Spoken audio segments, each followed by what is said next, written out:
Welcome to the swamp, which is all dried up in a burning wasteland of a map. Well, this is going to be a DLC review of Ark's Scorched Earth, which many will know if they've played Ark for a while. This was the first true DLC, but also caused a lot of controversy as it was a paid DLC for Ark while it was still in the early access back in the day. While I have reviewed Ark's base game, it is no longer available to watch as it is one of my first videos and it is just terrible and very cringe the way I edited it. So that means you can expect a fresh review in the future, but for now, let's dive into the DLC and see how it is. My name is Excalligator. I rate games based on many categories that would fit into most survival games, based on a 1 to 5 system. If a category does not apply, it will not affect the game's overall score. Now let us get started. Well, I gave you a bit of lore on how this DLC first launched back in the day, but what is it? Well, this is the introduction of the very first desert biome in Ark, but as its own map with many improvements to the mechanics of the world, as well as the introduction of many fantasy creatures such as the golem and the wyvern. This map certainly divided the community on many aspects, from the fantasy versus reality creatures, to this map being for hardcore players due to the increased threats of the environment, and not to mention the morality of paying for DLC while the game is still in early access. For this review, I replayed this map fresh. New character, new start. Overall, I have more than 2,000 hours into Ark. On Scorched Earth itself, I can say I played a healthy amount of this back when it first came out, but it has been many years since then. So for this review, I played the map for around 30 hours and have completed most of what there is to do. So now let's move on to the next section and see how that went. Yeah, so this is definitely a lot harder to play than the original island map.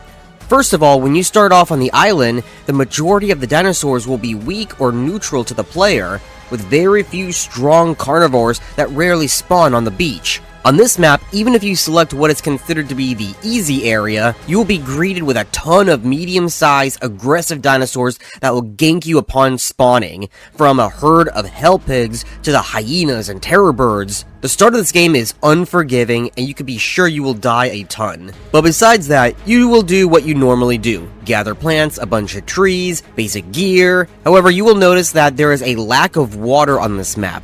You can find either a spring to slurp up water from and eventually place a well, or you can head to the small amount of water that's along the riverbed. As a desert map, you would think it's the smart move to find a water source, but no. It's just another way to die. Getting a foothold is the hardest thing in this game. Getting a foothold in this map is the hardest thing to do. Once you slowly inch forward, tame creatures, it will progressively become easier. I don't really do much of anything until I have a small army following me at all times, or I have one really strong or fast mount to run past any of the aggressive creatures while exploring. I'm really not sure how to rate this one. On one hand, as a solo player, you will have a very tough time. If you're looking for a challenge, it's a good thing, but on the other hand, it's just stupid and annoying. Or if you play on a multiplayer server, you can bypass all of the hardships easily with friends to either fight alongside you and gather, or they'll just boost you to the metal tier and tech tier from the start so you don't have to worry about anything. So that being said, I'm just going to give this a 3 out of 5 for the pros and the cons, because they kind of balance the score out.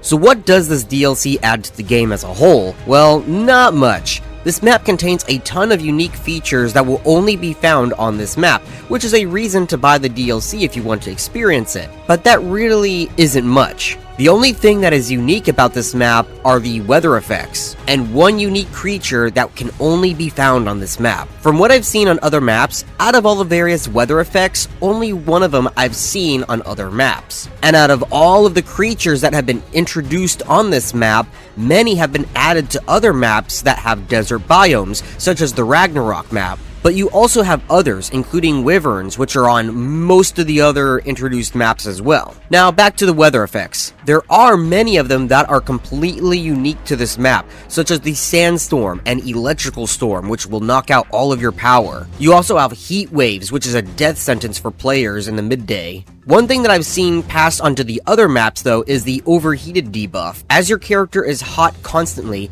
you will become overheated and the heat exhaustion will gradually get worse the longer you remain hot. As you cool down, it will remain until it heals and goes away on its own. A way to tell how bad the heat exhaustion is to check the color of the icon. If it is white, it is a weak case. As it slowly changes from orange to red, it develops into a heat stroke which will kill you much faster. These mechanics do add a lot to the overall level design. It's just a shame that most of them didn't get transferred over to other maps with a desert biome, or at least help to influence the designing of new weather effects. It's not limited to just that either. A theme with the various DLCs between the DLCs is that they introduce new items that will benefit the player all over, such as the canoe or the climbing picks or the glider and so on. A lot of these new introduced items that really don't have to be theme specific are often locked to their maps, so you can't use them anywhere else. So, because of the items that are only locked to the Scorched Earth that you could possibly use on other maps, as well as the various weather effects that, even if you want to keep them specific to the map, at least using the coding to influence other maps, that didn't really happen. So, it didn't affect the overall game as a whole. I'm gonna have to rate this a 2 out of 5. Because while I understand you want to keep the new mechanics exclusive, the fact that it wasn't built upon to add different yet similar effects to the overall game is very disappointing.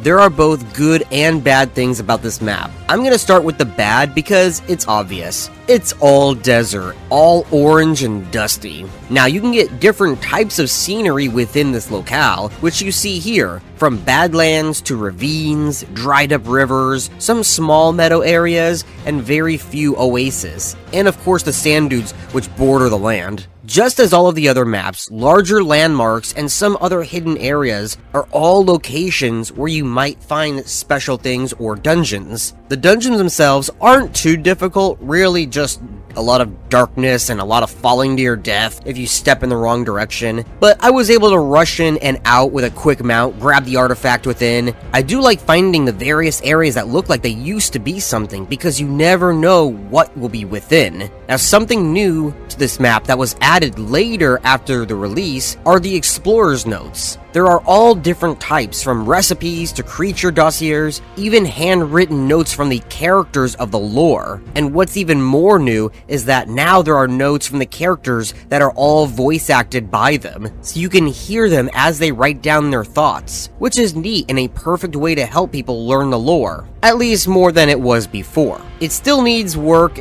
in that department, but either way, besides the fact that the whole map is orange, I think it's not really that bad, and I'm gonna rate it a 4 out of 5.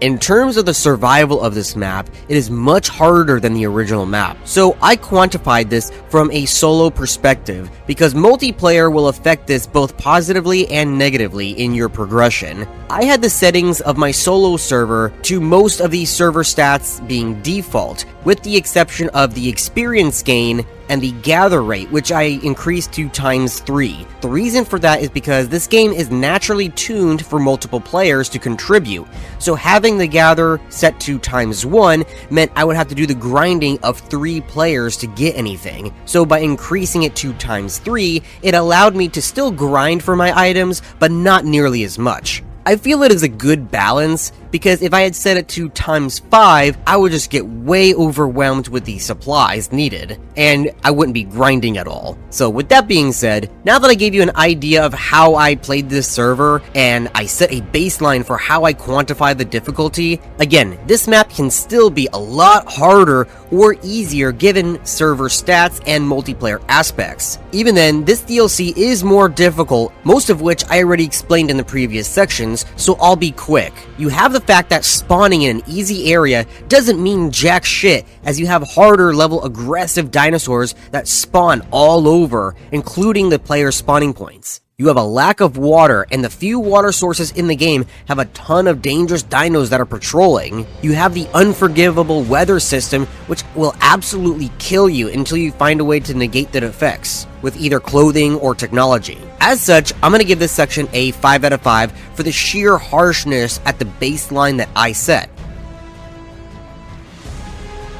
The story of Ark is hard to explain, but the general basis is that your character originally wakes up on the island, and after defeating the final boss, you canonically are sent to the Scorched Earth Ark. Each arc is a trial for your character, as well as others who came before you. You can discover the story by finding all of those notes I mentioned before, where the lore characters write down what happens on their journey. Scorched Earth is only a part of their journey. Now, while it adds to the overall story, if you didn't do or complete the island, let alone the other maps, you'd not really be lost to the context of what is happening to them, other than what is happening to them at the time of writing the notes. So it's a bit of hit or miss with the story delivery, but I'm gonna rate this a 3.5 out of 5.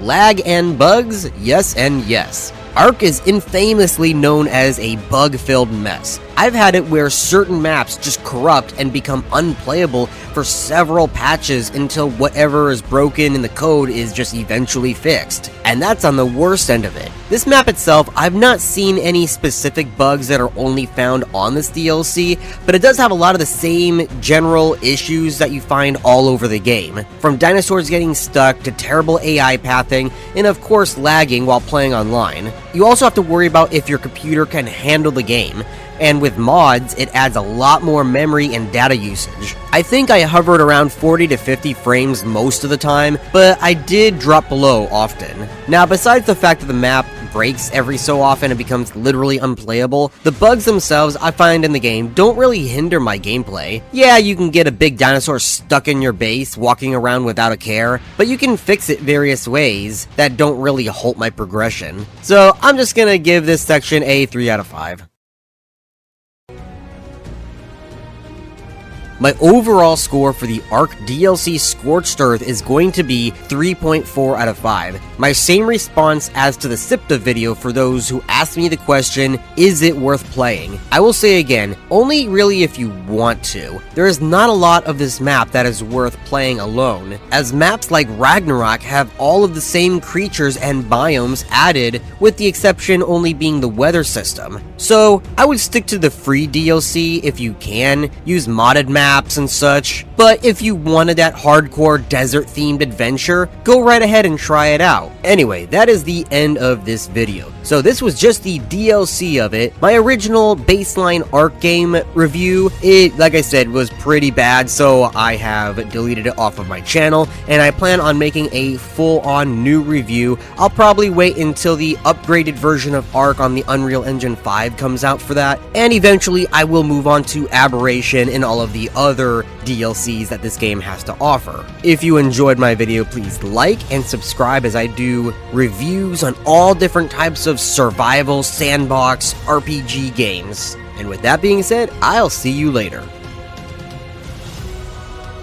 And that is the end of this video. If you liked my review, please subscribe to this channel as I will be making more in-depth reviews of open-world, sandbox survival RPG games, including those that no one ever talks about from the deepest, darkest depths of Steam.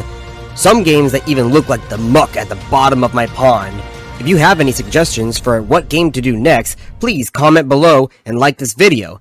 Florida Gator Man out.